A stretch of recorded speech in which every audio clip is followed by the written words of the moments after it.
Halo anak-anak, kembali lagi di video pembelajaran tematik bersama dengan Miss Sisil. Kali ini kita akan mempelajari tematik 3C subtema 4, yaitu keajaiban perubahan wujud benda di sekitar kita. Nah, coba kalian perhatikan apa yang sedang Nina lakukan ya? Iya benar, mereka sedang bermain hujan. Pernahkah kalian bermain hujan?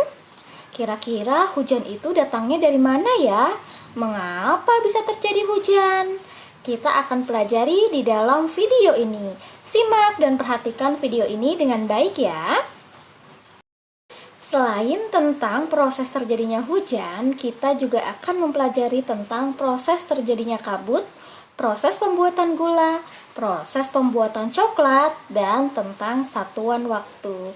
Mari kita mulai teman-teman. Bagaimana ya proses terjadinya hujan? Iya, hujan terjadi karena proses penguapan.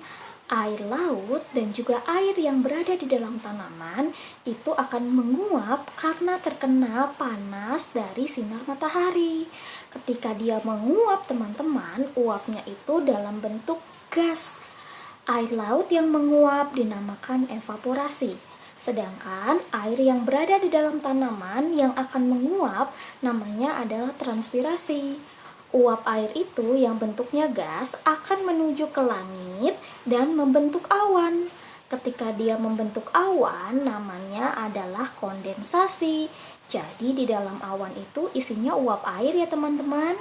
Kemudian ketika uap airnya itu semakin banyak, kemudian awannya itu semakin besar dan tidak mampu lagi menampung uap air.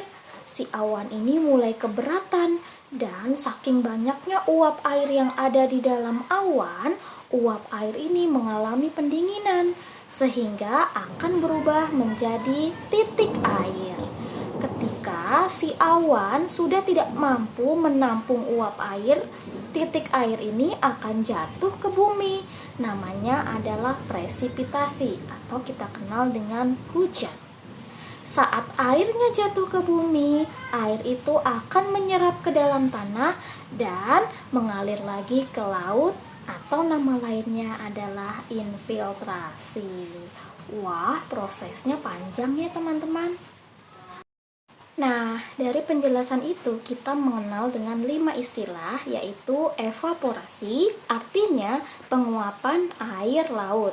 Yang kedua ada transpirasi, artinya penguapan air yang berada di dalam tanaman.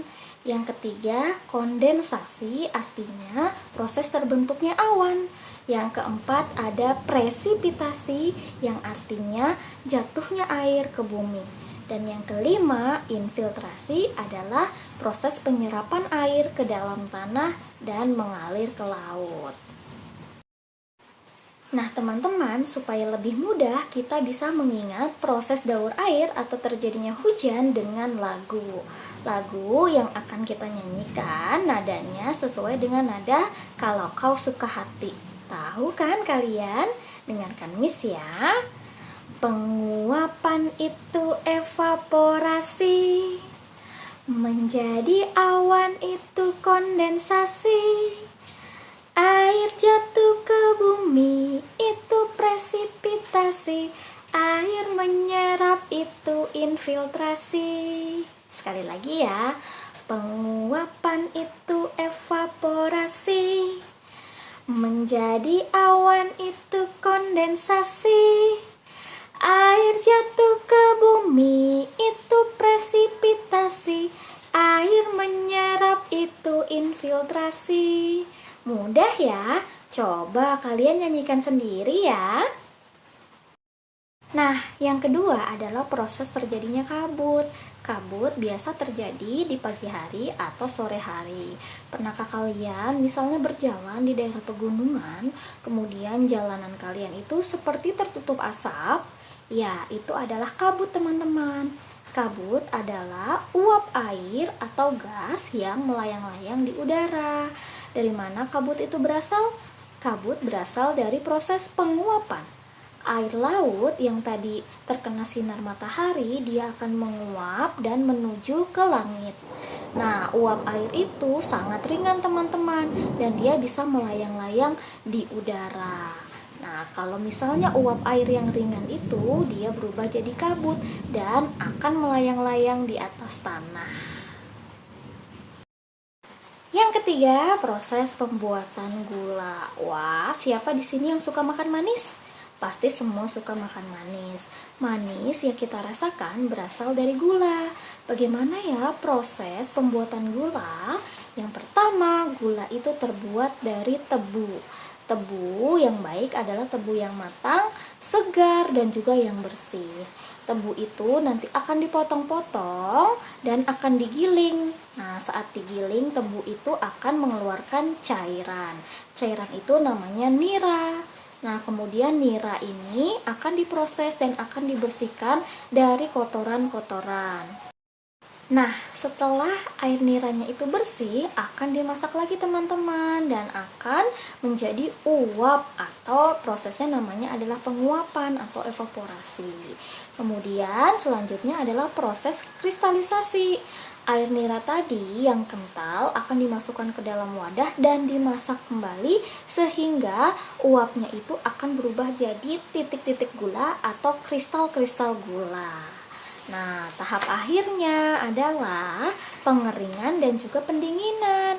Kristal gula yang sudah kering kemudian ditampung di dalam wadah besar dan ditimbang lalu akan dikemas. Wah, prosesnya juga panjang ya. Tapi jangan banyak makan gula ya, nanti kamu bisa diabetes. Makanan manis lain adalah coklat. Ada yang tahu bagaimana proses terbentuknya coklat? Iya, coklat itu terbuat dari tanaman kakao atau biji kakao. Biji kakao yang bagus adalah yang sudah matang dan juga bersih ya. Nah, kakao itu yang dipakai adalah bagian bijinya. Bijinya nanti akan diambil dari buahnya dan akan dikeringkan. Nah, setelah dikeringkan, akan dimasukkan ke dalam mesin, kemudian akan dibuat cairan teman-teman, sehingga akan menjadi cairan coklat kental yang bernama cairan coklat. Nah, ketika sudah mencair inilah biji kakao akan didinginkan dan dibentuk sesuai dengan bentuk-bentuk coklat. Wah, ternyata banyak sekali keajaiban perubahan wujud benda yang bisa kita temukan di sekitar kita ya.